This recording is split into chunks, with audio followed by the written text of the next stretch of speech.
The wind cut through the weathered boards of Elena Hart's cabin like accusations through a church congregation. She pulled her father's old coat tighter, though it did little against the Wyoming morning that seemed determined to remind her she didn't belong here anymore. Not since the divorce. Not since Victor left with his new wife and most of what they'd built together, leaving her with 40 acres of stubborn earth and the legal right to water from Willow Creek. Elena stepped onto the porch, her boots echoing hollow against wood that needed replacing. The sunrise painted the distant mountains the color of old blood, and she counted what was left, 5 scrawny cattle that looked like the wind might blow them over, a chicken coop held together by wire and prayer, and a water pump that wheezed worse than old Frank Ward after a day of breaking horses. She worked the pump handle, muscles straining. Water came in spurts, brown, then clearer, then brown again. Everything here came in spurts. Hope, despair. The few coins left in the coffee tin she kept hidden beneath the loose floorboard. "Come on," she muttered, working the handle harder. The mechanism groaned. Metal on metal. A sound like her father's joints before the pneumonia took him. Just a little more. The water finally ran clear enough to fill her bucket. She'd need to check the mechanism later. Maybe trade some eggs in town for the parts. If anyone would trade with her. The last trip to town, Mrs. Henderson had crossed the street rather than pass her on the boardwalk, and the general store clerk had served her with his eyes on the floor, like divorce was something catching. Elena carried the water to the cattle, their ribs showing through dusty hides. They crowded around the trough, and she ran her hand along the lead cow's flank. "We'll make it through," she told them, though the words felt thin as October ice. "We always do." The morning chores took longer without help. Mucking stalls, spreading the last of the hay, checking the fence lines that seemed to develop new gaps nightly. By the time she headed out to check her rabbit snares along Willow Creek, the sun had climbed high enough to burn the frost off the grass. The creek ran low but steady, a ribbon of life through land that seemed determined to dry up and blow away. Her father had fought for the water rights to this stretch, had filed the papers proper when the territory was younger and laws were more suggestion than scripture. Those papers were now her most valuable possession, locked in the metal box beneath her bed. The first 2 snares were empty. The third held a fat rabbit, and Elena whispered a quick thanks as she reset the trap. Meat for 3 days if she was careful. She was always careful now. She was tying the rabbit to her belt when she heard the sound of labored breathing that didn't belong to wind or water. Elena froze, hand moving to the knife at her hip. Out here. Strange sounds meant danger. Coyotes, bears, men, which were often worse than either. The breathing came from a cluster of willows near the water's edge. Elena approached slowly, knife drawn. Through the yellowing leaves, she saw him, a man slumped against a cottonwood, his shirt dark with what could only be blood.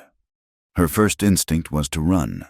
A wounded stranger meant trouble, and she had enough of that already. But something in the way he sat, trying to stay upright despite obviously losing the battle, made her pause. "You alive?" she called, staying back among the trees. His head turned slowly toward her voice. Dark hair fell across a face that might have been handsome under all the dirt and pain. "That's debatable," he managed, voice rough as sandpaper. Elena studied him, mid-30s, maybe older. Worn clothes that had seen better days. Good boots that suggested he hadn't always been running. No visible weapons, though that didn't mean much. The blood seemed to come from his left shoulder, spreading across his shirt like spilled wine. "You running from the law?" she asked. A bitter laugh turned into a cough. Not anymore. Just running from men who used to be the law. That could mean anything out here. Elena chewed her lip, weighing options. Leave him and he'd likely die. Help him and she'd invite whatever was chasing him right to her door. But looking at him trying to maintain some dignity while bleeding out against a tree, she thought of her father's words. We choose who we are by who we help when helping costs us something. Can you walk? I can try. She moved closer, noting how his eyes tracked her movement despite the pain. Alert. That was good. Where's your horse? Spooked when it happened. Probably halfway to Denver by now. Elena sighed. Of course, because nothing could ever be simple. There's an old tack room in my barn. Hasn't been used since... She stopped. Since Victor left wasn't something she needed to share. It's got a cot. No one will look for you there. Why? His eyes narrowed slightly, suspicious even while dying. Why help me? Because I'm a fool, Elena said, moving to help him stand. And because leaving you here will poison the water when you die, and I need that water. He almost smiled at that. Practical. Out here, practical is what keeps you alive. She got her shoulder under his good arm, surprised at how solid he felt despite the circumstances. What do I call you? Cole, he said after a moment. Cole Remy. The name meant nothing to her, which was probably good. They made slow progress through the grass, him leaning heavily but trying not to, her pretending not to notice his attempts at maintaining independence. You're the heart woman, he said as they paused to let him catch his breath. The one who... The divorced one. Yes, her tone could have frosted glass.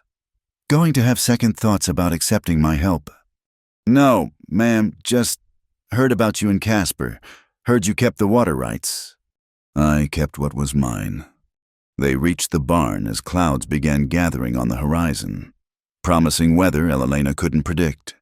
She got him settled on the old cot, noting how he kept his eyes open despite the obvious exhaustion. I need to look at that wound, she said. It's not as bad as it looks. Everything out here is worse than it looks. She fetched water and clean rags, along with a bottle of whiskey she kept for emergencies. This probably qualified. This is going to hurt. Can't hurt worse than... He stopped, jaw tightening. Elena didn't ask him to finish. She'd learned that everyone out here had sentences they couldn't complete. She cut away his shirt, revealing a wound that was indeed worse than it looked, a bullet groove along his shoulder, deep enough to need stitching. You're lucky, she said, cleaning the wound with whiskey. He hissed through his teeth but stayed still. Few inches over and we wouldn't be having this conversation. Lucky, he repeated, like he was tasting the word. Been a while since anyone called me that. Elena worked in silence, her hands steady despite the intimacy of the task. It had been months since she'd been this close to anyone, and she found herself noting things she shouldn't, the scar along his ribs that spoke of other close calls, the calluses that suggested a life of hard work, the way he breathed carefully, controlling the pain. There, she said, tying off the bandage. You'll live, probably. Thank you. His eyes met hers, and she saw something there that wasn't quite gratitude. Recognition. Maybe. One survivor acknowledging another. There's water in that pitcher, and I'll bring food later. Don't leave this room. Don't light any lamps. And if anyone comes... I was never here. He finished. Elena nodded and turned to go, then paused at the door. Those men chasing you, will they come looking? Maybe, but they think I went north, toward the mountains. And if they figure out you didn't... Cole Remy leaned back on the cot, exhaustion finally winning. Then I guess we'll both find out how much trouble you've bought yourself. Elena left him there, walking back to her cabin as the first drops of rain began to fall. In the distance, thunder rolled across the prairie like a warning. She'd saved a life today, but at what cost in her pocket? The rabbit hung heavy, reminding her that every choice out here came with a price. At the pump, she worked the handle again, watching water flow into her bucket. Still running, still clear. For now. But she could feel change coming like the storm on the horizon, and change in the territory rarely brought anything good. That night, she sat at her table with her father's old ledger, recording the day's work in careful script. At the bottom of the page, she hesitated, then wrote, "Found injured man by creek, rendered aid. Let Victor's lawyers make of that what they would." She'd done nothing wrong by the laws of God or territory, but as thunder shook the cabin walls and rain hammered the patched roof, Elena knew that being right had never been enough to protect anyone out here. In the barn, a wounded stranger slept on a forgotten cot, and Elena Hart sat awake by her window, watching lightning illuminate a land that seemed determined to break everyone who tried to claim it. Tomorrow would bring new challenges, it always did. But tonight, she'd chosen to be the person her father raised her to be, even if it cost her everything she had left to lose. 3 days passed before Cole Remy could stand without the world tilting sideways. Elena brought him water and simple meals beans, cornbread, the rabbit she'd caught always at different times, never establishing a pattern that watching eyes might notice. They spoke little during these visits, each word measured and necessary. On the 4th morning, she found him sitting on the barn's threshold, studying the broken pump handle she'd left propped against the wall. "This your problem?" he asked without preamble. "One of many." Elena set down the breakfast plate. "That pump's been fighting me since spring." Cole turned the handle over in his hands, fingers finding the weakness in the metal. "Washers shot. Valve seats probably corroded too. You got tools." She fetched her father's toolbox, watching as he laid out the pieces with practiced efficiency. His shoulders still pained him. She could see it in the careful way he moved, but his hands were steady. "You know pumps," she observed. "Know a lot of things that keep a man useful." He glanced up. Staying useful means staying alive.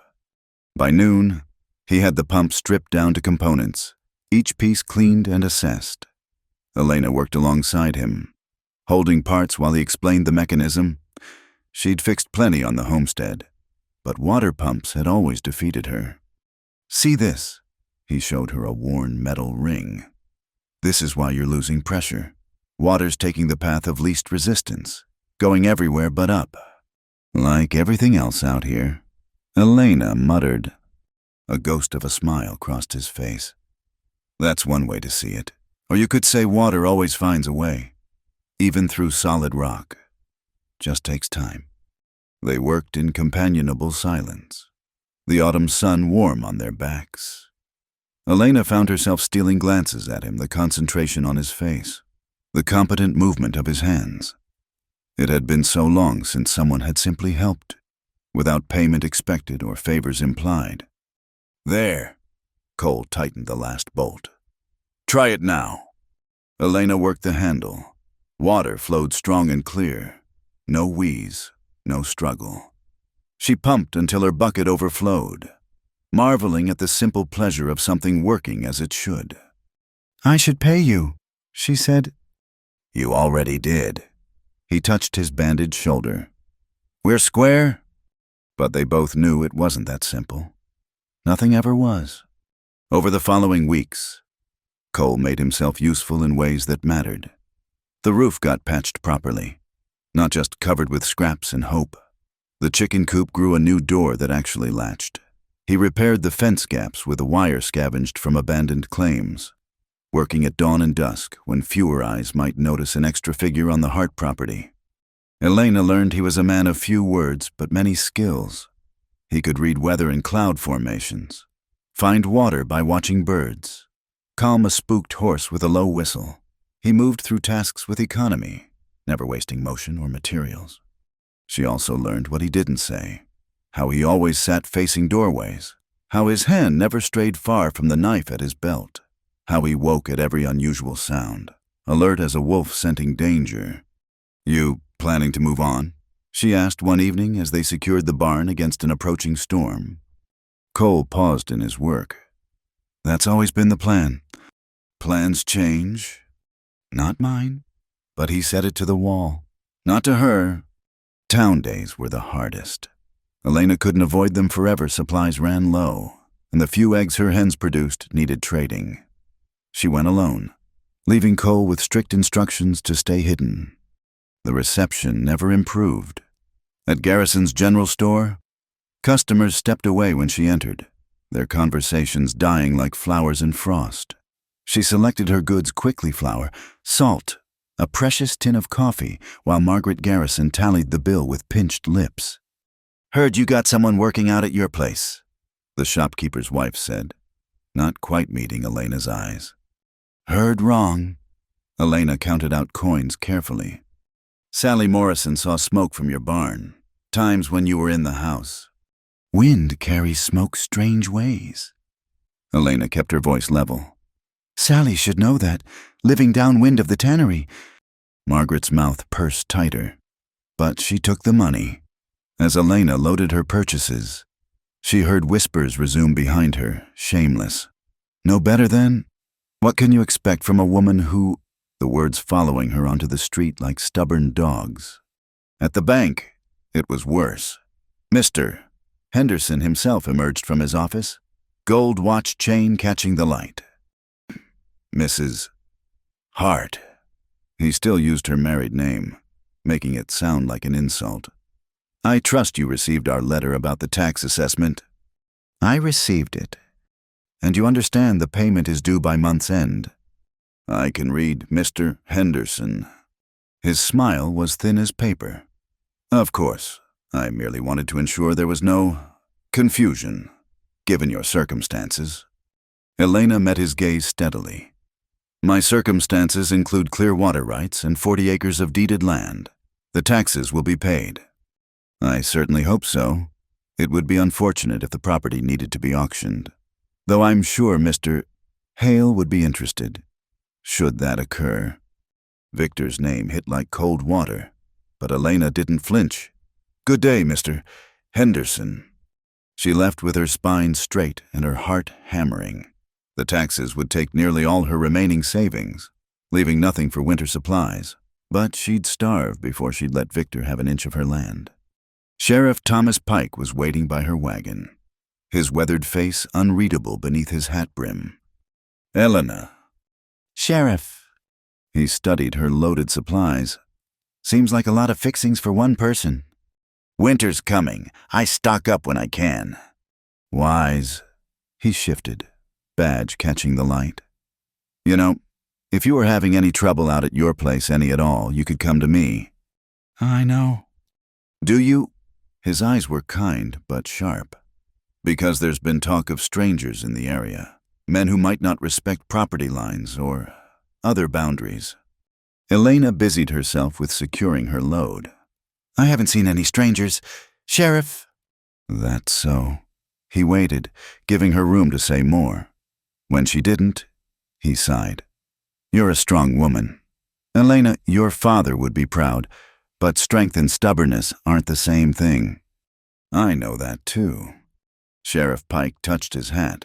"You take care now, and remember the law's there to protect everyone, even divorced women who think they have to face the world alone." He walked away, leaving Elena gripping the wagon seat until her knuckles went white. She'd kept to the truth. She hadn't seen any strangers. Cole Remy wasn't a stranger anymore. The ride home felt longer than usual, every shadow potentially hiding watching eyes. When she finally pulled up to the cabin, Cole emerged from the barn, taking the reins without being asked. "Trouble?" he asked, noting her tension. "The usual kind." She climbed down, legs stiff. "Sheriff's asking questions, and Victor's name came up at the bank." Cole's jaw tightened. "Your ex-husband." Ex. The word tasted bitter. Though apparently that's a distinction without a difference in town. They unloaded in silence, but Elena felt questions hovering between them. Finally, as they stored the last of the flour, Cole spoke. "He hurt you." Not a question. Elena's hands stilled. "Not with fists, if that's what you mean. Victor's too smart for marks that show. He used words, legal documents, smiles in public, and different truths in private. Those wounds last longer." "Yes." She looked at him then, seeing her own ghosts reflected in his eyes. "They do." That night, Elena woke to movement outside. She reached for the rifle beside her bed. breath shallow. But it was only Cole, building something by lantern light near the porch. She watched through her window as he worked, curious but unwilling to interrupt. In the morning, a new rocking chair sat on her porch. Simple, sturdy, built from salvaged wood but crafted with care. The kind of chair meant for evening sits and morning coffee, for watching sunsets and counting stars. Seemed like something this place needed, Cole said when she found him feeding the chickens. He didn't meet her eyes. Good porch like that. Shame not to use it. Elena ran her hand over the smooth wood, throat tight. It's beautiful. It's functional. Those aren't mutually exclusive. Not much is when you think about it. She sat in the chair that evening, feeling it rock smooth and even beneath her. Cole worked on mending harnesses nearby, close enough for quiet company. The sun painted the sky rust and gold, and for a moment, just a moment, the weight on her shoulders felt lighter. Thank you, she said softly. He looked up from his work. For what? For the chair, for the pump, for being here without demanding explanations or promises, for making her feel less alone in a world that seemed determined to remind her she was. For staying useful, she said finally. Understanding passed between them, delicate as spider silk. Cole nodded and returned to his work, but Elena caught the slight smile that crossed his face. That night, she wrote in her ledger, "Improvements made to pump and infrastructure, investment in property value. Let the lawyers and bankers make of that what they would." Some truths were too precious to reduce to words, too fragile to expose to the harsh light of legal scrutiny. Outside, the wind sang through gaps in the barn walls, and, somewhere in the distance, coyotes called to each other across the darkening plain. But on Elena Hart's porch, a new rocking chair sat empty and waiting, promising that tomorrow might hold more than mere survival. It was a dangerous thought, hope, but, like water through stone, it had a way of finding cracks in even the most carefully guarded hearts. The drought arrived like an unwelcome relative, settling in with no sign of leaving. By late October, Willow Creek had shrunk to half its usual width, and the grass crunched underfoot like broken promises. Elena's 5 cattle grew thinner despite her careful rationing of hay, their eyes taking on the dull look of animals learning to expect less. She stood at the creek's edge, watching water that usually ran clear now move sluggish and brown. In her hands, her father's leather journal felt heavier than usual. She'd read his entries about water rights so many times the pages were soft as cloth. But this morning she'd noticed something new. A note in the margin about prior appropriation and beneficial use doctrine. "Studying won't make it rain," Cole said, approaching with empty water buckets. "No, but it might keep what water we have." Elena showed him the passage. "My father wrote that water rights here are tied to the land itself, not just the paper. As long as we can prove continuous beneficial use, the rights can't be separated from the property." Cole read over her shoulder, close enough that she could smell the sage soap he used. "Smart man, your father." "He had to be, coming here with nothing but determination and a pregnant wife." Elena closed the journal carefully.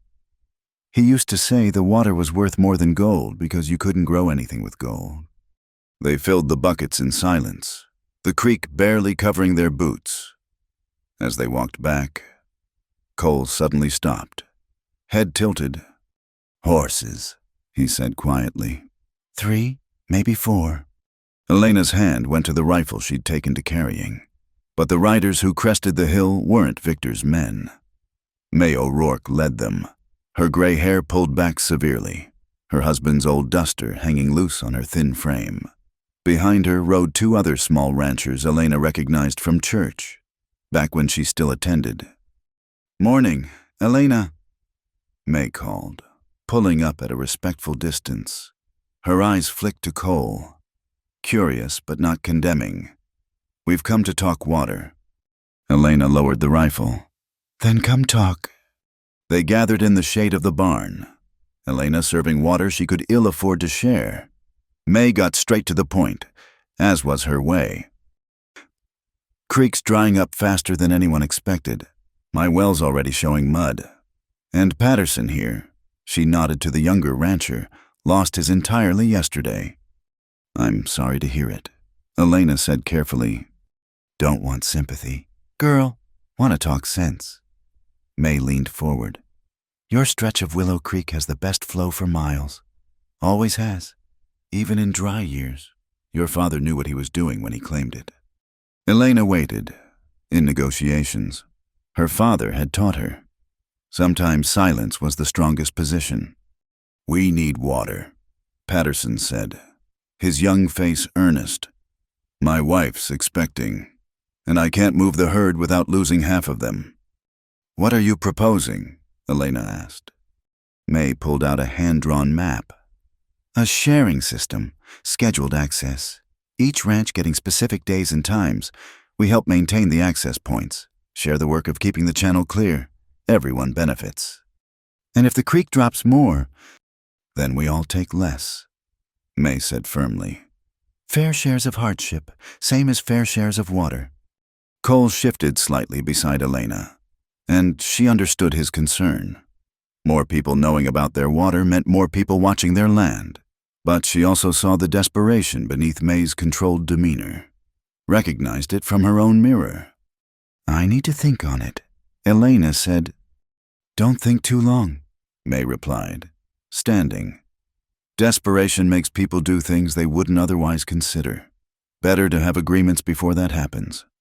After they left, Elena found herself pacing. Cole watched from where he repaired a harness, letting her work through her thoughts.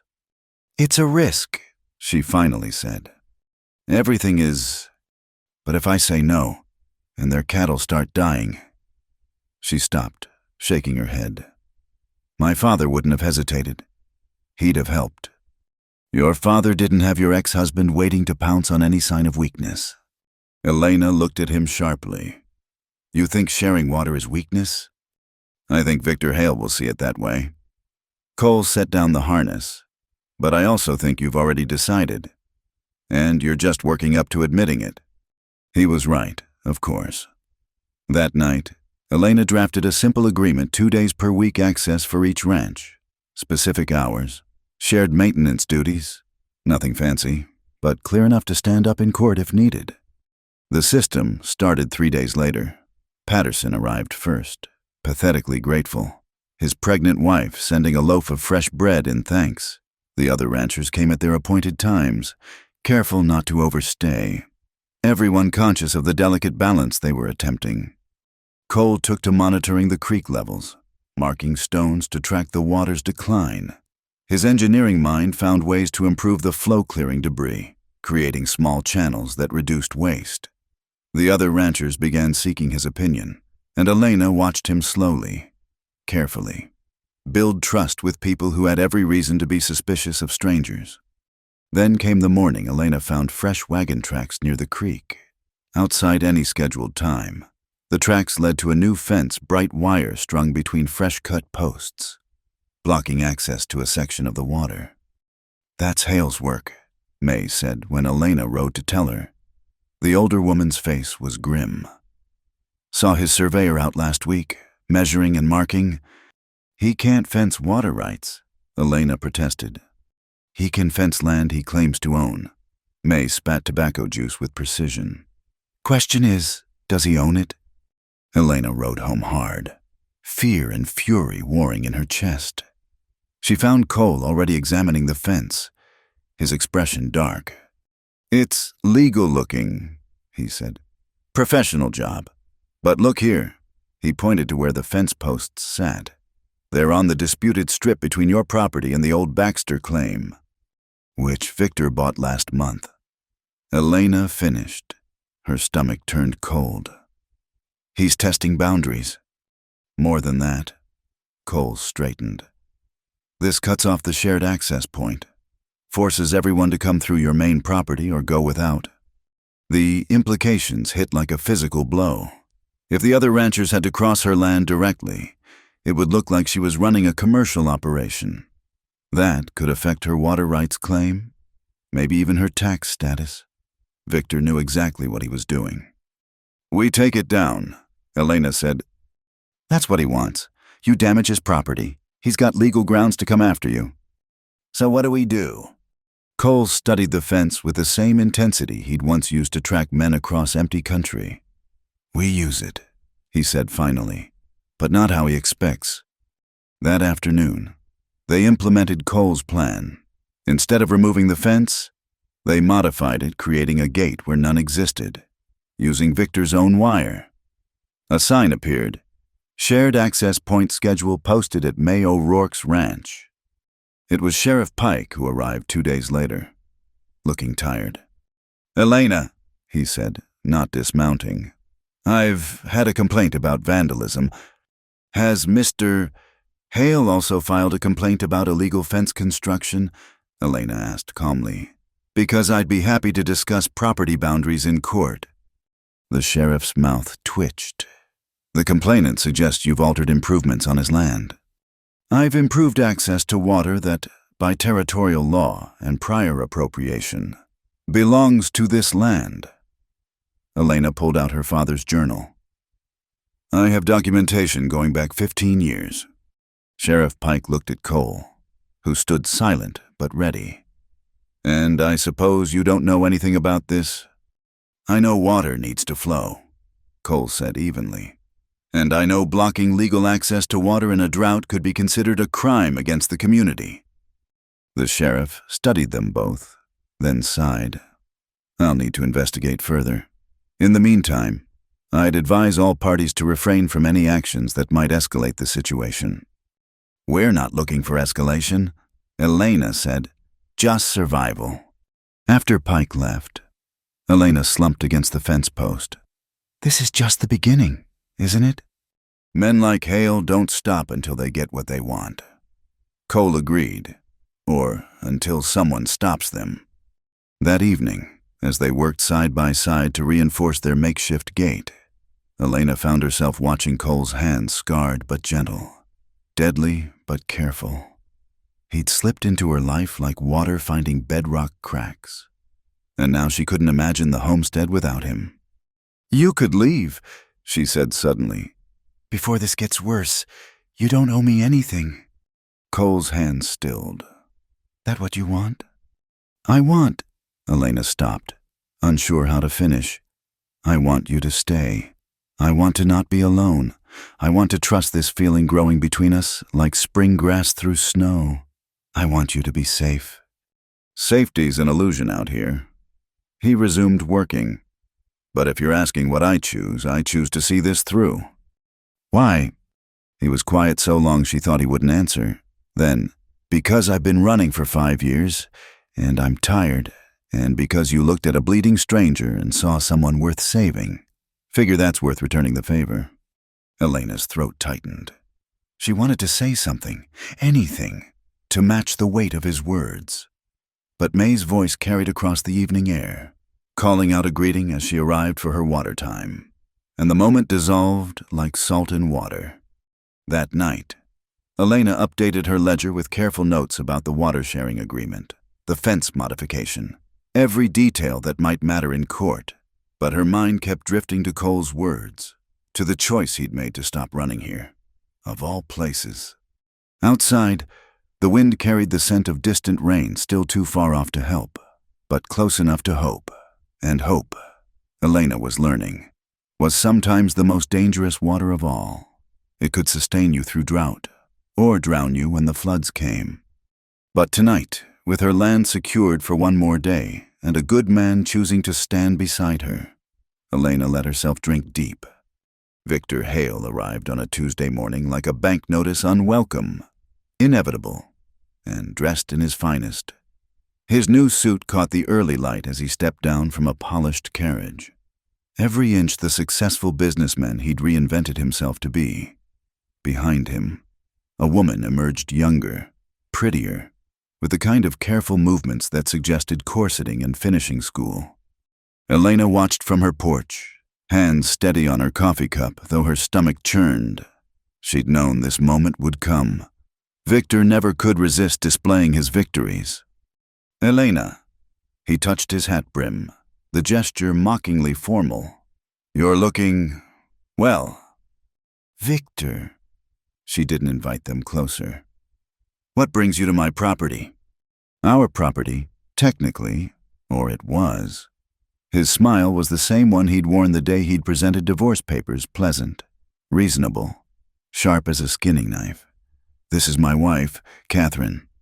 The young woman's eyes darted between them, nervous as a sparrow. Elena felt an unexpected stab of pity. Catherine couldn't be more than 20, fresh-faced and soft in ways the territory would soon burn away.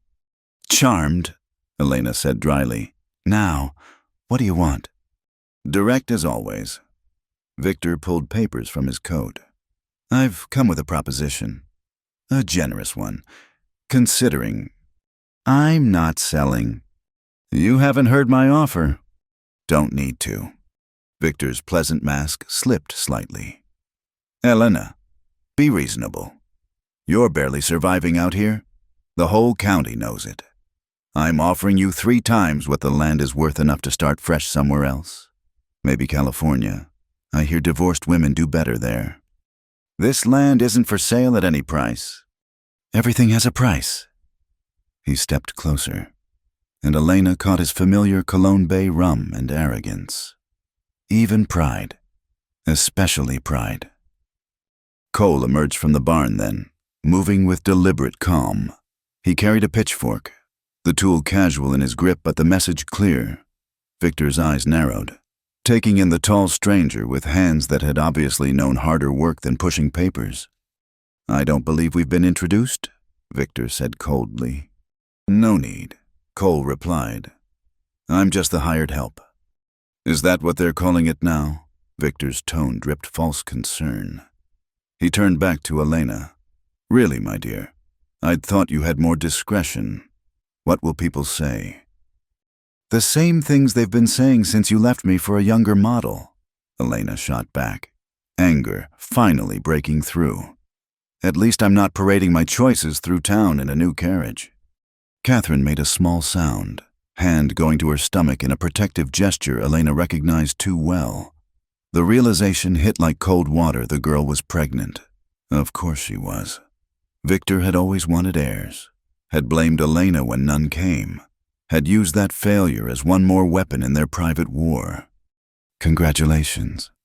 Elena managed, the word ash in her mouth. Victor's smile widened, scenting blood. Thank you. Yes, we've been blessed. Amazing how quickly these things can happen with the right partnership. The cruelty of it bringing his pregnant wife here, to the home they'd shared, was perfectly calculated. Elena felt the familiar worthlessness trying to crawl up her throat, the old voice whispering that a woman who couldn't give her husband children deserved to be replaced. You should go, Cole said, stepping between them. The lady's given her answer. The lady, Victor sneered, is in debt up to her neck. The bank's been very patient, but patience has limits, as do water rights when one can't pay the fees to maintain them. Elena's blood chilled. What fees? Oh, didn't you receive the territorial notice new assessment on water claims, due by year's end? He produced another paper with a flourish. Quite substantial, I'm afraid. But then, maintaining infrastructure is expensive. She read the amount and felt her knees threaten to buckle. It was more than she'd make in 2 years, even with good rainfall. This is robbery, she said. This is law. Victor reclaimed the paper. But my offer stands. Sell to me, and all debts disappear. You walk away free and clear. Free. Elena tasted the word like spoiled meat. That's what you call it. What else would you call it, freedom from this? He gestured at the weathered buildings. The dusty yard. Cole standing guard like some frontier throwback. Freedom from pretending you can manage alone. Freedom from becoming a cautionary tale mothers tell their daughters. Get out! Elena's voice came low and steady. Get off my land before I forget I'm a lady. Lady? Victor laughed, the sound sharp as breaking glass. Ladies don't threaten their betters. Ladies don't take up with drifters. Ladies certainly don't. Cole moved. Not violently. Just a shift that put him fully between Elena and her ex-husband. Pitchfork planted like a battle standard. "The lady asked you to leave." Victor stepped back, tugging his vest straight. 3 weeks. Elena, that's what you have before the assessment comes due. After that, he shrugged. Well, the law is quite clear about forfeiture of abandoned claims. This claim isn't abandoned. No, we'll see what the judge says when you can't pay. He helped Catherine back into the carriage with exaggerated care.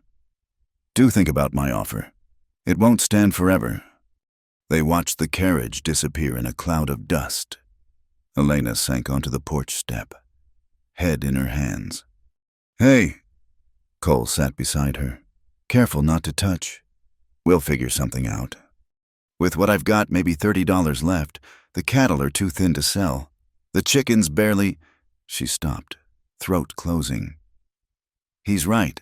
I'm a fool playing at being a rancher. You're a woman fighting for what's hers. Nothing foolish in that. Fighting with what army? Elena laughed bitterly. You saw her, Catherine. Pretty, young, pregnant, everything I couldn't be. And now he'll use the law to take what he couldn't get in the divorce. Elena? Don't... She stood abruptly. Just don't. I need to think. She walked to the creek, leaving Cole on the porch. The water ran lower than ever, barely a trickle in some spots. Her father had fought for this water, had built a life around it, and she was about to lose it because she couldn't pay some manufactured fee designed specifically to force her out. That night, wind howled through the valley like a living thing. Elena lay awake listening to it test every board and shingle, finding weaknesses the way Victor found legal loopholes. Around midnight, thunder rumbled distant but distinct. She rose and went to the window. Lightning flickered on the horizon, a storm building but not breaking, teasing the drought-stricken land with possibilities. Like hope, she thought, like everything I can't quite reach. A knock at her door made her jump. Cole stood outside, hair wild from wind. Storm's going to hit the barn hard, he said. Need help securing the loose boards. They worked together in the strange half-light of approaching storm and distant lightning. The wind tried to tear tools from their hands, boards from their grip. But they persisted, hammering and tying and bracing against nature's fury. Why do you stay? Elena shouted over the wind. You could be in California by now. Anywhere but here. Cole paused in his hammering. You want the truth? Always. Because I spent 5 years running from who I was, the things I did. Men I hunted for bounty who maybe didn't deserve hunting. Choices I made for money instead of right. Lightning illuminated his face, showing lines carved by regret. Then I stumbled onto your land, bleeding and expecting to die, and you chose to help when leaving me would have been easier. That's just basic decency. No. He moved closer, voice dropping below the wind. It's more than that. It's choosing to see people as more than their worst moments. That's rare out here, rare anywhere. The first fat raindrops hit, cold and startling. Elena tilted her face up, letting them wash over her. It's not enough, she said. A few drops won't save the land, won't pay the fees, won't stop Victor. Maybe not, but it's a start. Cole caught her hand. And we take whatever starts we can get. They stood there as the storm broke properly, rain coming in sheets that soaked them in seconds. It wouldn't last, these autumn storms never did, but for a moment. The earth drank deep. Later, sitting by her stove in dry clothes, Elena made a decision. I'm going to fight him. How? I don't know yet, but I'm not giving up. Not this land, not the water, not... She stopped, meeting his eyes. Not any of it. Cole nodded slowly. Then we'd better start planning. Elena pulled out paper, began making lists. Assets, debts, possible allies. Legal precedents, her father had noted. It looked impossible on paper, but paper had never stopped her before. You know what the real joke is, she said as dawn approached. Victor thinks bringing Catherine here hurt me, and it did, but not how he expected. How so? It reminded me that I survived him leaving, survived the divorce, the shame, the gossip, survived everything he threw at me. She set down her pen. I'm still here, Cole, still standing. That has to count for something. It counts for everything, he said quietly. The storm had passed, leaving the air clean and sharp. Water dripped from the eaves. A sound like hope. 3 weeks to save everything. 3 weeks to prove that some things, land, water, dignity, couldn't be bought or stolen or legislated away. Elena Hart had been broken before, but like the earth after rain. She was learning that breaking sometimes just meant making room for something stronger to grow. The market day started like any other, with Elena loading her wagon before dawn. She'd managed to gather 24 eggs and some late vegetables from her struggling garden, not much. But every penny counted now. Cole helped her secure the load, their movements synchronized from weeks of working together. I should come with you, he said, not for the first time. And have the whole town talking more than they already do. Elena shook her head. I need to face them alone. Show them I'm not hiding. The ride to town felt longer than usual.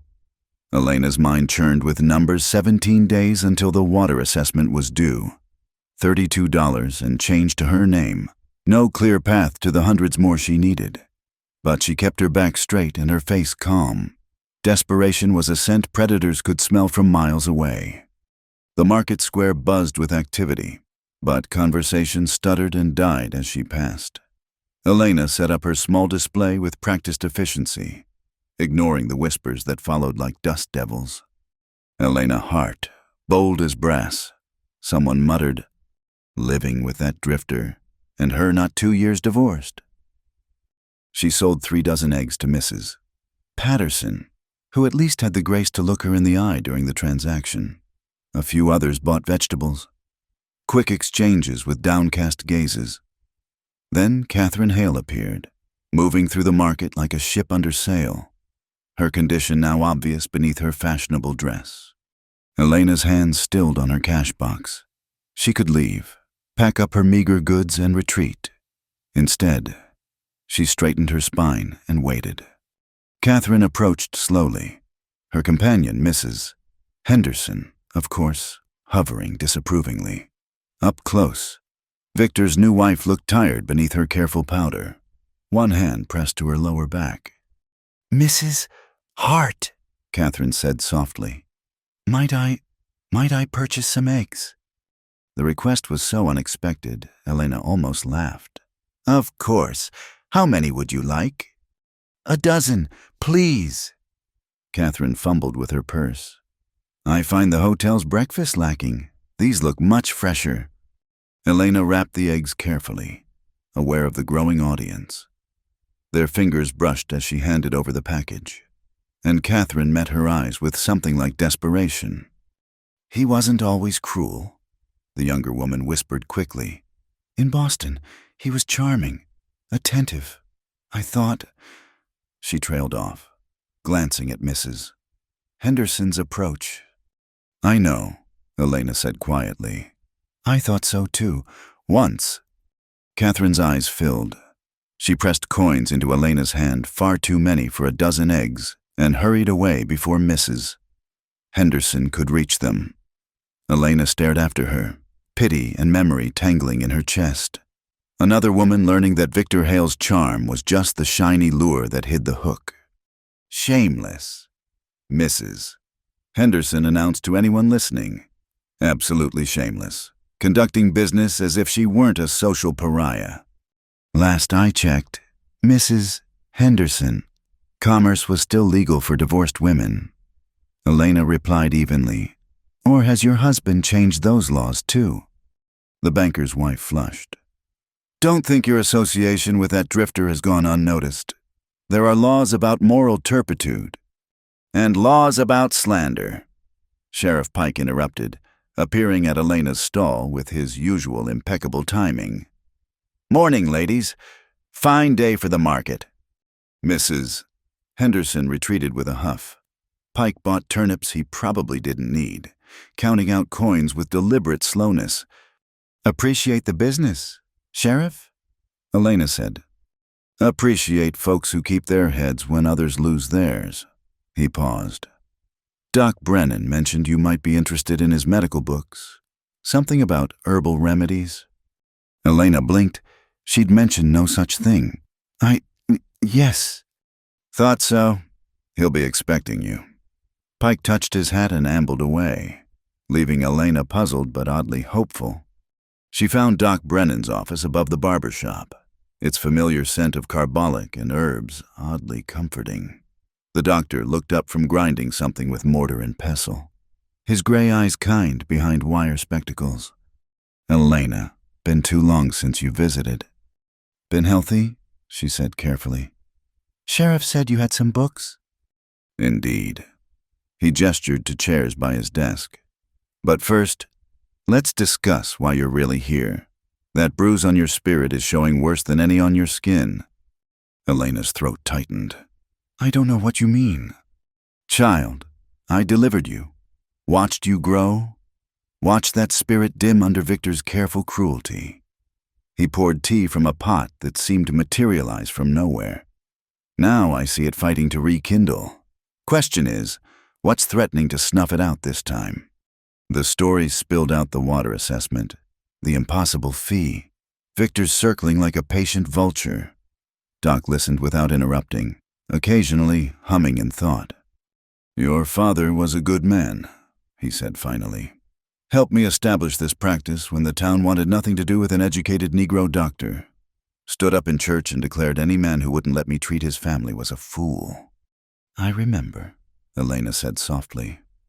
Then, you remember, he believed in investment returned. Community supporting community. Doc pulled out a ledger. I've got some savings. Not enough to cover everything, but I can't take your money. Not taking, investing. His eyes twinkled. That water of yours keeps flowing. Every small ranch in the valley survives. They survive. They need doctoring. Simple economics. He wrote a number on paper, slid it across. It was more than Elena had dared hope, though still short of the total. Doc, No tears, child. Bad for the Constitution. Besides, you're not done yet. May O'Rourke's organizing something. You should attend. Elena left in a daze, Doc's contribution tucked safely away. The sun sat low as she drove home, painting the sky in shades of hope and worry. Cole met her at the gate, concern creasing his features. Trouble. The opposite, maybe. She told him about Doc Brennan, about Catherine's strange moment of connection. But it's still not enough. We need... Elena? May O'Rourke's voice carried across the evening air. She rode up fast, followed by a handful of other small ranchers. Emergency meeting. Your place was closest. They gathered in Elena's kitchen, the space cramped but warm. May spread papers on the table, the same water assessment notice that had upended Elena's world. We all got them, she announced. Every small holder with water rights, fees that would choke a banker. It's targeted, Patterson said grimly. Drive us out. Consolidate the water under a few big holdings. Like Victor Hale's, someone added. So what do we do? Elena asked. May smiled like a card player holding aces. We pool resources, form a water cooperative, share the fees, share the rights, share the protection of numbers. Is that legal? Cole asked. Checked with a lawyer in Cheyenne. Completely legal, and harder to break than individual claims. They talked through details as night settled. Everyone would contribute what they could. Together, they could almost meet the total. Almost. We're still short, Elena pointed out. Working on that. May's eyes glinted. Judge Thornton owes me a favor from when I nursed his wife through childbed fever. Might be he could review these assessments. Find some irregularities in the calculation. Hope bloomed dangerous in Elena's chest. They were fighting back. together. As the meeting broke up, Cole touched Elena's elbow. "Walk with me." They strolled to the creek, moonlight turning the low water to molten silver. The night air carried winter's promise, sharp and clean. "Today was good," Cole said. "Better than expected." Elena wrapped her shawl tighter. "But I keep waiting for the next blow. Victor doesn't give up easily." "Neither do you." They stood close, not quite touching. Elena felt the warmth radiating from him, wanted to lean into it, but trust came hard after betrayal, and her heart still bore scars. "That woman today, Catherine, she looked so young, so lost." Elena sighed. "I wanted to hate her, for being what Victor wanted, what I couldn't be, but all I felt was pity." "Because you're not him. You don't need others' pain to feel powerful. Sometimes I wonder what would have happened if I'd been able to give him children. Would he have stayed? Would I have wanted him to?" Cole turned her gently to face him. "You are not less because of what your body can or cannot do. You are not defined by his failures to see your worth." Easy words. No, hard truth. His hands cupped her face with infinite gentleness. "I've known women who birthed 10 children and had souls mean as winter. And I've known women who never bore a child but mothered whole communities. Creation comes in many forms. Elena, yours builds connections, fights for justice, makes broken things whole." The tears came then, hot and healing. Cole held her as she cried out months of buried grief, his solid presence an anchor in the storm. When the tears finally stopped, she felt empty but clean, like earth after rain. "Stay tonight," she whispered against his shoulder. The words from their future echoed back through time, but here they meant simply, "Don't leave me alone with these fears." He walked her back to the cabin, settled her by the fire, made coffee and sat beside her, close enough that their shoulders touched. They talked until the moon set about water rights and legal strategies, about dreams deferred and second chances, about the terrible freedom that comes from losing everything you thought mattered. "I should check the barn," Cole said, as dawn touched the windows. Elena bit her lip gently, tasting the salt of dried tears. Then, gathering courage like water from a deep well, she kissed him fierce and quick. "Till the sun finds us," she murmured against his mouth. He stilled, understanding the gift of trust she offered, then kissed her back with careful passion, like a man handling something precious he'd never thought to hold. They parted as the rooster crowed, propriety and daylight returning, but something fundamental had shifted, like a river finding new channels after flood. Elena started breakfast, movements light despite exhaustion. Outside, Cole's whistle carried on the morning air. In 17 days, they'd face Victor in court or committee, armed with community support and Doc's investment and May's cunning. It might not be enough, but for the first time since Victor's visit, Elena believed it might be love for land, for community, for the guarded man who'd chosen to stop running at her door was its own form of power. And power, like water, always found a way. The plan came together like a barn raising many hands, making careful work. Cole spent 3 days in town, playing the role of a drifter looking for winter employment, drinking just enough whiskey at the saloon to loosen tongues and seem harmless. He let himself be seen reading a week-old newspaper by the hotel, checking steamship schedules with studied casualness. California, he told anyone who'd listen. Man gets tired of winter. Heard there's work in the orange groves. Meanwhile, Sheriff Pike and Doc Brennan quietly coordinated with Judge Thornton, who'd agreed to hold an emergency session regarding the water assessment fees. The judge, a fair man with little patience for legal manipulation, had found several procedural irregularities in how the fees were calculated and posted. On the appointed evening, Cole made his move. He sat in the saloon's corner, hat pulled low, nursing whiskey he barely tasted. Sure enough, around 9 o'clock, 2 men entered strangers with the hard look of hired muscle, dust on their boots suggesting fast travel. Looking for someone, the taller one told the bartender, sliding a photograph across the bar. Bounty out of Colorado. Heard he might have passed through. Cole tilted his head just enough to seem interested in their conversation. The photograph was his own face from 5 years ago, younger, cleaner shaven, but unmistakable. He'd expected this. Men like him didn't disappear without someone eventually coming to collect. He waited until they noticed him noticing, then quickly looked away too quickly, like a man recognizing trouble. The hunters exchanged glances. Cole finished his whiskey with studied calm, left coins on the table, and walked out.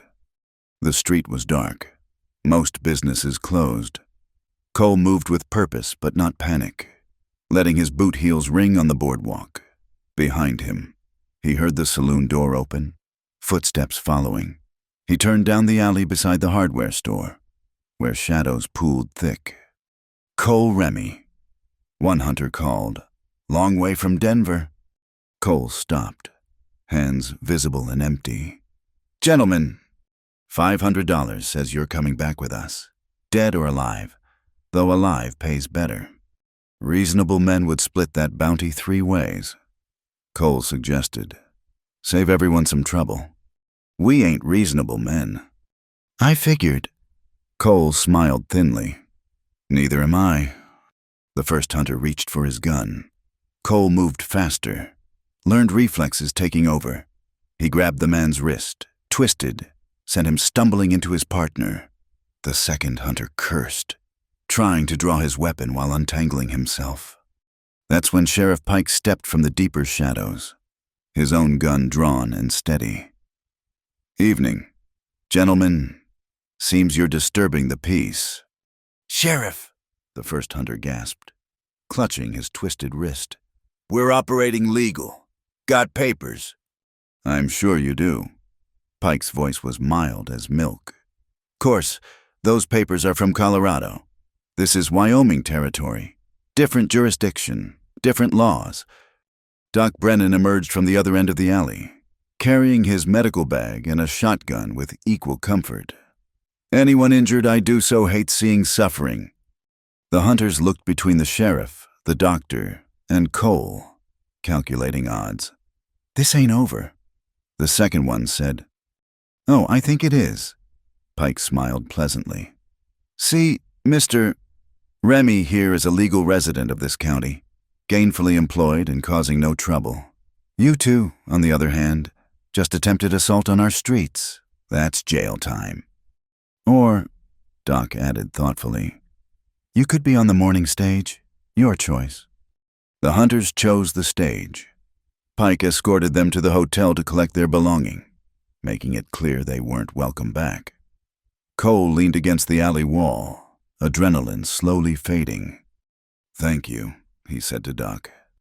Don't thank me yet. Doc checked Cole's hands for damage with professional efficiency. This was the easy part. Tomorrow's when it gets interesting. The courthouse filled early despite the winter chill. Word had spread through the valley like wildfire. The small ranchers were challenging the assessment. Elena sat in the front row, wearing her best dress, the one she'd last worn to her father's funeral. Cole sat beside her, clean-shaven and respectable-looking, his presence both comfort and complication. Victor entered with his usual fanfare, Catherine pale beside him, lawyers flanking them like well-dressed wolves. He caught Elena's eye and smiled, so confident it made her stomach turn. All rise. The bailiff called. Judge Thornton entered, his face giving away nothing. The hearing began with the territorial administrator explaining the assessment infrastructure improvements, administrative costs, maintenance of water rights records, all perfectly reasonable, he insisted, and completely legal. Then May O'Rourke stood. Your Honor, we'd like to present evidence that these assessments were selectively applied. Proceed. May, with help from Doc's research, laid out the pattern. Only small holdings received the full assessment. Larger ranches, including properties recently purchased by Mr. Hale, were charged a fraction of the amount. The fee structure seemed designed to force consolidation. Coincidence? Victor's lawyer argued. The fees reflect usage and infrastructure burden. Then explain this, Elena said. Standing, she held her father's journal, but also new documents, careful records she and Cole had compiled. My 40 acres, with established infrastructure dating back 15 years, assessed at $300, the old Baxter property, which Mr. Hale recently acquired twice the acreage, no existing infrastructure assessed at $50. Murmurs rippled through the courtroom. Judge Thornton leaned forward. Mr. Hale, would you care to explain this discrepancy? Victor stood smoothly. Your Honor, I'm not responsible for territorial assessments. If there are errors, I'm as much a victim as anyone. Victim? May snorted. Only victim I see is your wife, looking ready to faint. Catherine did look unwell, face gray beneath her powder. Doc moved quietly to her side, offering his arm. She took it gratefully, allowing him to guide her to a seat by the window. Your Honor, Victor's lawyer said, these theatrical displays don't change the law. The assessments are due, regardless of their fairness. The law, Judge Thornton said slowly, requires that fees be equitably applied, Mrs. O'Rourke has demonstrated clear inequity. He shuffled papers. Furthermore, I find the timing suspicious. These assessments were posted with minimal notice, in violation of territorial requirements for public comment. A technicality. The law is built on technicalities. Counselor, the judge's voice sharpened, I hereby suspend collection of these assessments pending a full territorial review. Any attempts to foreclose on properties for non-payment will be considered unlawful. The courtroom erupted. Small ranchers cheered while Victor's face went dark as old blood. In the chaos, Cole noticed movement, one of Victor's men slipping out the side door. He touched Pike's shoulder, nodded toward the exit. But the real drama came from an unexpected source. Catherine Hale suddenly stood, swaying slightly. Your Honor, she said, voice thin but clear. I have something to say. Victor grabbed her arm. Catherine, you're unwell. Yes, she pulled free with surprising strength. I am unwell, sick of lies, sick of watching my husband destroy people for profit. She reached into her bag, pulled out papers. These are letters between Mr. Hale and certain territorial officials discussing the assessment scheme. The courtroom went silent as death. Victor's face cycled through colors white, red, purple. You don't know what you're doing, he hissed. I know exactly what I'm doing. Catherine handed the papers to the bailiff. What I should have done months ago, when I realized what kind of man I'd married. Doc helped her back to her seat as Judge Thornton reviewed the letters. His expression grew stonier with each page. Mr. Hale, he said finally. These documents suggest conspiracy to defraud. That's a federal matter. Marshall will need to be notified. Those letters were obtained illegally. By your wife. From your own desk. Perfectly legal. The judge's smile was sharp as winter wind. Though I suspect that will be the least of your marital concerns. The rest happened quickly. Victor was detained pending federal investigation. The assessments were voided entirely. The small ranchers were recognized as a legal cooperative with shared water rights harder to challenge. As May had promised. Outside the courthouse, Elena stood in the cold sunshine, hardly believing it was over. Around her, neighbors celebrated, but she felt strangely empty. The threat that had consumed her for weeks was simply gone. You all right? Cole asked quietly. I don't know. I thought I'd feel... She gestured helplessly. More victory, vindication, something. That's because you didn't want to destroy him, Doc said, joining them. You just wanted to survive. There's no joy in necessary evils. Catherine approached hesitantly. Coat pulled tight over her expanding middle. Mrs. Hart, Elena. Might I speak with you? Elena studied the younger woman, really looked at her for the first time, saw her own ghost there, the woman she might have remained if she'd stayed in that marriage. Thank you, Elena said simply. That was brave. It was necessary. Catherine's hand went to her stomach. I won't raise a child to think cruelty is strength. She paused. I'll be returning to Boston. My family, they'll take me in. If you need anything. I need to never see another sagebrush or hear another windstorm. Catherine almost smiled.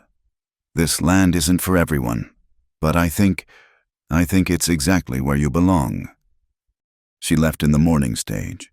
Divorce papers already filed. Victor's assets frozen pending investigation. Elena heard he'd be sent to federal prison, though the exact charges remained unclear. She found she didn't care about the details. He was gone. That was enough. The celebration at Elena's ranch lasted until midnight. Food appeared as if by magic: maize cornbread, Patterson's smoked ham, contributions from every small holding in the valley. They toasted with water from Willow Creek, the symbolism not lost on anyone. To community, May declared. To fighting together instead of dying alone. To water rights, someone added. To justice, Doc said quietly. Elena raised her glass. To choosing who we are by who we help when helping costs us something. She caught Cole's eye across the crowd. He smiled, that rare, full smile that transformed his face. They'd won more than a legal battle today. They'd proven that connection could triumph over corruption, that small people standing together could topple giants. Later, as the last wagons rolled away, Elena and Cole stood by the creek. The water ran low but steady, starlight turning it to molten silver. Those hunters won't be the last, Elena said. Your past isn't finished with you. I know. Cole skipped a stone across the water. But I'm finished running from it. Even if it means more trouble. There's always trouble. Question is whether you face it alone or... He turned to her. Together. Elena took his hand, scarred fingers interlacing with her own. Together, then. They walked back to the cabin, where the new rocking chair waited on the porch, where morning would bring new challenges but no longer the crushing weight of impending loss. The water rights were secure, the community was united, and two damaged souls were learning that some things trust, love, home couldn't be stolen by legal tricks or destroyed by bitter men. Sometimes winning looked like grand victories in courthouses.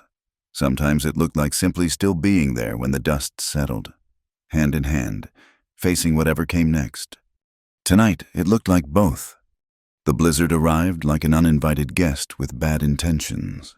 3 days after the first December snow, Elena woke to a world erased: no horizon, no sky, just white fury beating against walls that suddenly seemed too thin. The temperature had plummeted overnight, and ice crystals formed on the inside of the windows despite the stove's best efforts. Cole was already up, reinforcing the door with additional planks. Stock needs shelter, he said without preamble. This isn't stopping soon. They worked through the howling morning, driving the cattle into the barn's questionable protection. The animals crowded together, eyes rolling white with fear. Elena's 5 had become 4 they'd lost the weakest during the November cold, and she couldn't afford to lose more. Water's freezing, Cole reported, breaking ice in the trough with an axe handle. If this keeps up, we'll need to melt snow for them. Elena nodded, calculating supplies. They had hay for maybe 2 weeks if rationed carefully. The root cellar held enough for human survival, but comfort would be a memory before spring. This was the test every homesteader faced: winter's examination of preparation and will.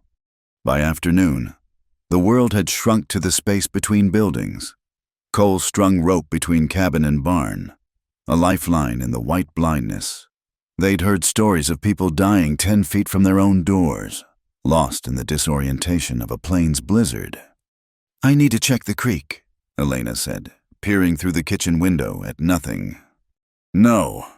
Cole's response was flat. "Not until this breaks. If it freezes solid, then we deal with that when we can see." He touched her shoulder. "The water rights won't matter if you're frozen in a drift." She knew he was right, but inaction chafed. The creek was their lifeline, especially now with the cooperative depending on shared access. If ice dams formed, if the flow redirected. A banging at the door interrupted her spiraling thoughts. Cole grabbed the rifle while Elena peered through the frosted window. A figure hunched against the wind, barely visible. "It's Frank Ward," she said, recognizing the old man's distinctive coat. They pulled him inside, half frozen and shaking. Ice crusted his beard, and his lips were blue with cold. "May's place," he gasped out. "Roof collapsed. Her and 3 others trapped. Need help." Elena's stomach dropped. May's ranch was 2 miles north, impossible in this weather, but leaving her trapped. How many people? Cole was already reaching for his coat. May, the Pattersons, young couple from the Johnson place. They were meeting about spring planting when the storm hit harder. Frank accepted the coffee Elena pressed into his hands. "Building standing, but the main beam gave way. They're in the kitchen corner, only part still solid." Cole and Elena exchanged looks. 2 miles in a blizzard was madness. But May had stood for them, fought for them. You chose who you were by who you helped when helping cost something. "We'll need rope," Cole said. "All we have, and the sledge for supplies." "You can't," Frank protested. "I barely made it here, and I knew every foot of the way." "Then you'll guide us back," Elena said, already gathering supplies. 3 of us have better chances than 2. They prepared quickly: lanterns, rope, blankets. Doc's medical supplies that Elena had started keeping on hand. She wrapped scarves around their faces until only eyes showed, layered on every piece of warm clothing they owned. The journey was nightmare made real. Wind hit like fists, driving snow horizontal. They roped themselves together, Cole leading, Elena in the middle with supplies, Frank calling directions from the rear. 50 feet from the cabin, the world vanished. Only the rope between them confirmed they weren't alone in the white void. Time lost meaning. There was only the next step. The burn in lungs fighting frozen air, the rope staying taut. Elena's skirts froze solid, clicking like armor. When Cole stopped suddenly, she nearly crashed into him. "Canyon wash," he shouted over the wind. "Need to go around." They detoured, Frank's knowledge of the land their only map. Elena's feet went numb. Then her hands. The sledge caught on something rock or bush, and precious minutes went to freeing it. By the time they saw the dark bulk of May's ranch, Elena couldn't feel her face. The damage was worse than Frank described. The main roof had folded inward like a book closing. Heavy snow too much for beams weakened by years of weather. But from the kitchen corner, a faint light glowed. "May," Elena called. "We're here." "About time," came the muffled response. "Got a pregnant woman in here, needs attention." They worked with desperate efficiency. Cole studied the collapsed structure, finding where beams could be shifted without bringing more down. It took all 3 of them to move the first timber, opening a gap barely wide enough for a person. Mrs. Patterson emerged first, her husband supporting her swollen belly. The young Johnson couple followed, the boy's arm bent at an ugly angle. May came last, gray-faced but steady. "Knew you'd come," she said simply. "Question was whether you'd come in time." They rigged a shelter in the remaining stable corner, Cole engineering a windbreak from salvaged materials. Mrs. Patterson was in labor. The stress and cold had brought it early. Elena had helped with animal births, but never a human child. And fear threatened to choke her. "Done this before," May said, reading her panic. "Need hot water, clean cloth? You just follow my lead."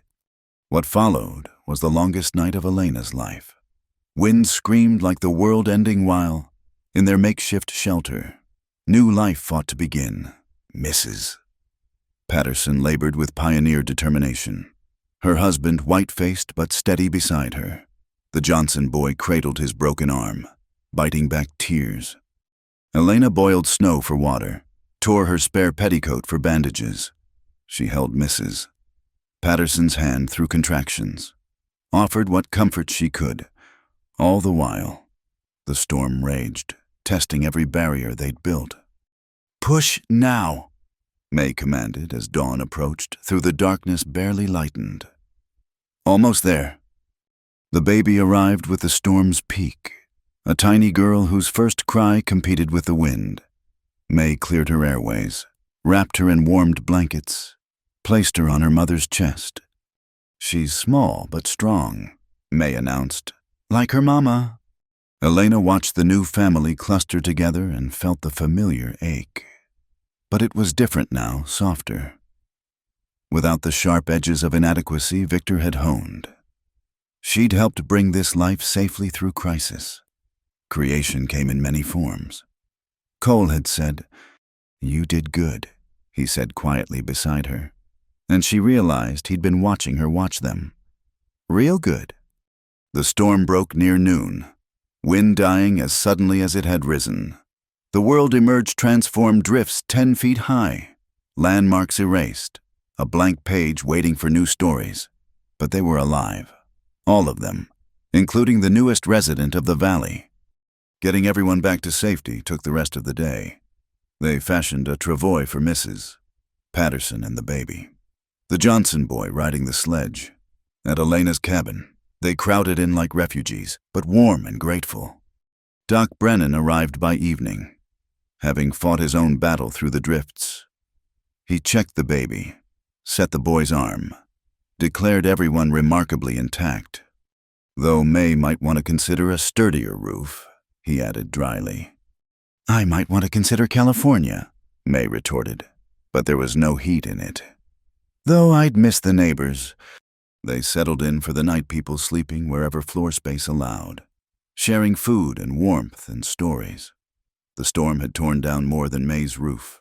It had broken the last barriers between neighbors who'd learned they needed each other.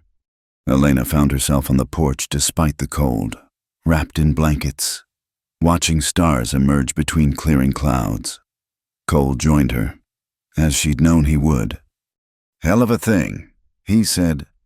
"Which part the blizzard, the birth, or the fact we survived?" "All of it." He paused. "You were amazing today. The way you just stepped up, helped that woman through her fear." "I was terrified," Elena admitted. "But you did it anyway. That's what courage is." They sat in comfortable silence, breath misting in the cold air.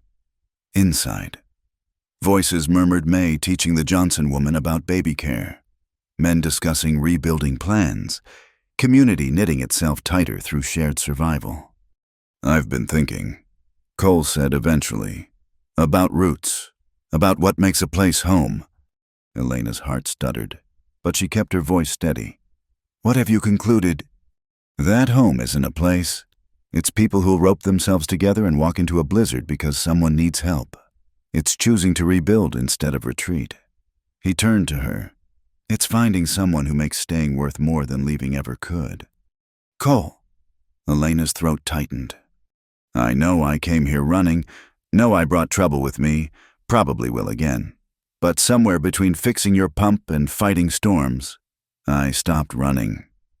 He took her hand, warm in the cold night. "If you'll have me, I'd like to stay. Really stay. Build something worth defending." Elena thought of all the reasons to say no: his past, her scars, the uncertainty of tomorrow. Then she thought of him leading them through the blizzard, of his gentle efficiency during the birth crisis, of every small repair that had been an act of hope. "Yes," she said simply. "Stay." He kissed her then, there on the porch with stars witnessing and friends sheltering inside.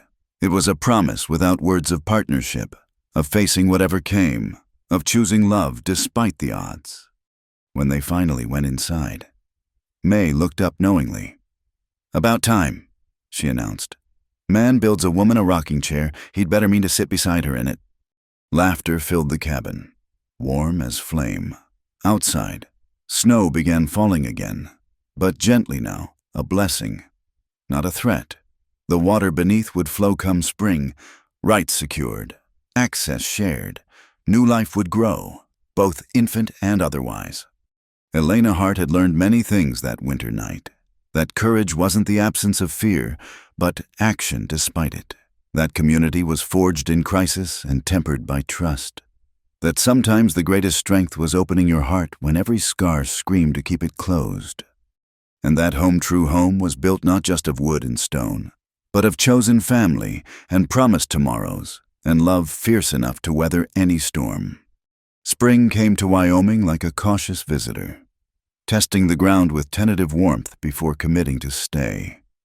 The snow retreated grudgingly, revealing earth that had slept through the long winter.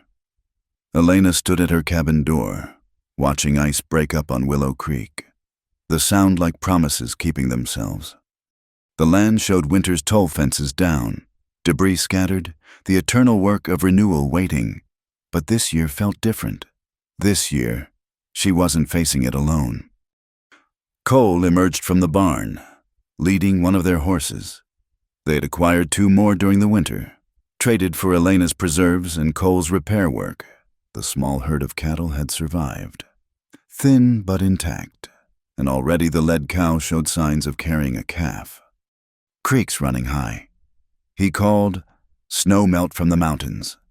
Elena joined him at the water's edge, where spring runoff had turned their careful channels into rushing streams.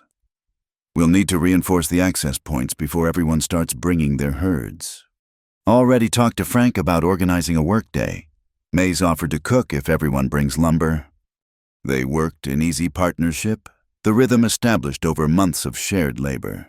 But Elena noticed Cole watching the horizon more often lately, that alertness that never quite left him sharpening with the warming weather. She knew what he was thinking. Spring meant travel was easier, for friends and enemies alike. The community workday brought most of the valley together. May, her new cabin already framed thanks to collective effort, presided over enormous pots of stew. The Patterson baby, named Hope for obvious reasons, gurgled from a sling on her mother's chest. Even Mrs. Henderson appeared, awkwardly offering a cake and avoiding everyone's eyes. "Heard from Catherine?" she murmured to Elena when they found themselves alone by the dessert table. "She's well, settled in Boston with her family. The baby came early but healthy. A boy." Elena felt the old ache, gentler now. "I'm glad she's safe. She asked me to tell you something." Mrs. Henderson fumbled with her gloves.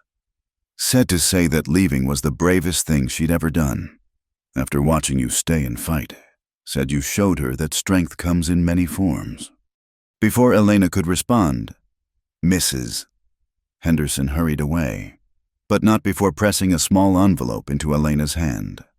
Inside was a banknote for $50 and a brief message, "For the woman who showed me freedom, CH." "Good news?" Cole asked, appearing at her elbow. "Unexpected kindness," Elena said, showing him the note. "Seems we're not the only ones learning to rebuild." The work proceeded with frontier efficiency. New gates were installed at each access point, sturdy enough to last but simple enough to operate. The water sharing schedule was painted on boards formal now, legal and binding. What had begun as desperate cooperation had evolved into a functioning system. As the sun reached its peak, riders appeared on the horizon. Elena's hand went instinctively to her hip, where she'd taken to wearing her father's pistol, but Cole relaxed beside her, a smile creasing his weathered face. "That's Army uniform," he said, "and unless I'm mistaken, that's Captain Morrison." The riders approached at an easy pace. The lead men, gray-bearded and straight-backed in Union blue, dismounted with careful precision. "Cole Remy," he said, extending his hand. "Been a long time." "Captain." Cole shook hands, wariness mixing with warmth. "Didn't expect to see you this far from Fort Laramie." "Didn't expect to find you settled." The captain's eyes moved to Elena, kind and assessing. Ma'am, I'm James Morrison. Retired. Cole and I served together before he went civilian. Served. Elena glanced at Cole, who looked simultaneously embarrassed and resigned. Scout and interpreter for the Army, Morrison explained. Best tracker I ever worked with. Could find water in a desert and make peace with hostiles when the rest of us were reaching for rifles. Ancient history, Cole said quietly. Perhaps, but it brings me to my purpose. Morrison pulled out official-looking papers. The new fort commander has a proposition. They need civilian contractors for the supply routes, people who know the land, understand water rights, can work with both settlers and natives. It's good money, steady work, and, he looked meaningfully at Cole, full pardons for any past misunderstandings. Elena felt Cole tense beside her. This was what he'd wanted: a clean slate. Legitimate work. Freedom from the shadow of his past. But accepting meant leaving, at least periodically. It meant choosing between the life he'd run toward and the one they'd built together. I need to think about it, Cole said finally. Of course. I'll be at Fort Laramie for a month. Find me there with your answer. Morrison tipped his hat to Elena. Ma'am, you've got a good man here. Hope you know that. After he left, Cole stood silent, watching the cavalry disappear into the distance. Around them, the workday continued, but Elena felt suspended in a bubble of waiting. It's a good offer, she said finally. Yes. The kind of opportunity that doesn't come twice. No. So, why aren't you already packing? Cole turned to her then, and she saw the conflict written in every line of his face. Because I made a promise to stay, to build something worth defending. And if I released you from that promise, his jaw tightened, then I'd have to decide if what I'm running toward is worth more than what I'd be leaving behind. They were interrupted by commotion near the creek. Several people had gathered, pointing at something downstream. Elena and Cole hurried over to find an unexpected sight. A small herd of wild horses had come to drink. Their leader, a paint stallion with watchful eyes. Been years since wild ones came this close. May breathed. Usually too skittish. What with all the settlements? Elena watched the horses, remembering something her father had said about trust, how it had to be earned slowly, proved daily, never taken for granted. An idea formed, reckless but right. That evening, she found Cole by the corral, sketching improvements for the spring. I've been thinking about partnerships, she said without preamble. He looked up, wary. Oh. The Army contract, it's good money. Money we could use for improvements, breeding stock, maybe even that newfangled windmill pump Patterson's been talking about. Elena, let me finish. She sat beside him on the fence rail. What if you took it not permanent-like, but seasonal? Spring and fall runs when they need you most. Winter's here with me. You'd be alone for months at a time. I was alone for years before you came. But now I wouldn't be alone, I'd be waiting. There's a difference. She took his hand. Cole, I don't want to be the fence that holds you. I want to be the gate that's always open, the home you choose to return to. He studied their joined hands. And if something happens, if the past catches up while I'm gone, then I'll handle it, same as I handled Victor. I'm not the same woman who pulled you from that creek. She smiled. That woman was just surviving. This one has plans. What kind of plans? That wild herd, I want to bring them in. Gentle them proper, not break them. Build a remuda that's worth something. And those cavalry horses need fresher bloodlines. She trailed off at his expression. What? Just when I think I know you, Elena Hart, you show me new depths. He lifted their joined hands, kissed her knuckles. Partners. Then, in all things. 2 weeks later, on a morning that smelled like grass and possibility, they held the wedding by Willow Creek. Nothing fancy frontier weddings rarely were, but the whole valley attended. May stood as Elena's witness, Sheriff Pike as Cole's. Doc Brennan performed the ceremony with a special license. His words simple but weighted with meaning. Elena wore her mother's dress, taken in and hemmed but still beautiful. Cole had somehow acquired a proper suit, though he tugged at the collar like it might strangle him. When Doc asked for the rings, Cole produced 2 bands carved from horseshoe nails, not pretty, but strong. "I was running when I came here," Cole said, slipping the ring onto Elena's finger. "Running from the law, from myself, from any chance at being better than my worst days. You gave me a reason to stop. More than that, you gave me a reason to stay, to build, to believe tomorrow could be different from yesterday. I promise to always come home to you, to face whatever comes together, to choose this life we're building every single day." Elena's throat was tight, but her voice came clear.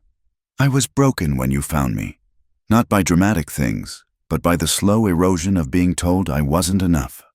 You showed me that strength isn't about standing alone. It's about knowing when to lean and when to lift. I promise to be your home and your freedom both, to trust in your going and rejoice in your return, to build something with you that neither of us could manage alone. Then, by the power vested in me by Wyoming territory and the grace of God," Doc said, grinning, "I pronounce you husband and wife. Cole, you may kiss your bride." The kiss was like their life together, gentle and fierce by turns, witnessed by community, blessed by the sound of running water. When they parted, the whole assembly cheered, and somewhere downstream, the wild horses lifted their heads at the sound before returning to their grazing. The reception was held at Elena's, now their homestead. Tables groaned under the weight of everyone's contributions. The new rocking chair had been joined by a second, Cole's wedding gift positioned where 2 could sit and watch the sunset. As evening fell, fiddle music started up, and couples danced on the packed earth, making their own floor. "No regrets?" Cole asked as they swayed together, neither quite knowing the steps but finding their own rhythm. "None," Elena said firmly. "You. Only that it took me so long to find you." Later, as guests began departing with promises to help with the spring roundup and the cavalry contract negotiations, Elena found herself standing by the creek. The water ran clear and strong, carrying snow melt to valleys below, connecting mountain to prairie to distant sea. "Penny for your thoughts," Cole said, joining her. "Just thinking about water, how it always finds a way, through rock, around barriers, over or under whatever tries to stop it." She leaned into his warmth. "We're like that, aren't we, finding our way to where we need to be?" "Together," he agreed. As the stars emerged one by one, they walked back to their cabin. Tomorrow would bring its own challenges, the cavalry contract to negotiate, wild horses to gentle, a life to build on the often unforgiving plains. But tonight, they were home. Elena Hart. Elena Remy now had learned the truth that all survivors eventually discover that the worst things that happen to you don't have to define your ending. That love, like water, is patient and persistent and ultimately transformative. That choosing to trust after betrayal, to hope after loss, to build after destruction, that's the greatest courage of all. And as she sat in her rocking chair with her husband beside her, watching their land settle into sleep, she knew that some stories don't end with riding into the sunset. The best ones end with staying to see the sunrise, and the one after that, and all the ones that follow when you finally find where you belong. The creek sang its endless song. The horses dozed in the corral, and 2 people who'd thought themselves too damaged for happiness discovered that broken things, properly mended, are often stronger than they were before. It wasn't the ending either of them had imagined when they started. It was better. Thank you so much for listening to this story. I'd love to know where in the world you're enjoying this tale. Please share in the comments below where you're listening from so we can connect and share our thoughts about Elena and Cole's journey. If you enjoyed this story, please subscribe to Wild West Night channel, give this video a like, and don't forget to hit that hype button to help more people discover this tale of love, courage, and redemption in the American frontier. Your support means the world and helps these stories reach hearts across the globe. Until next time, partners.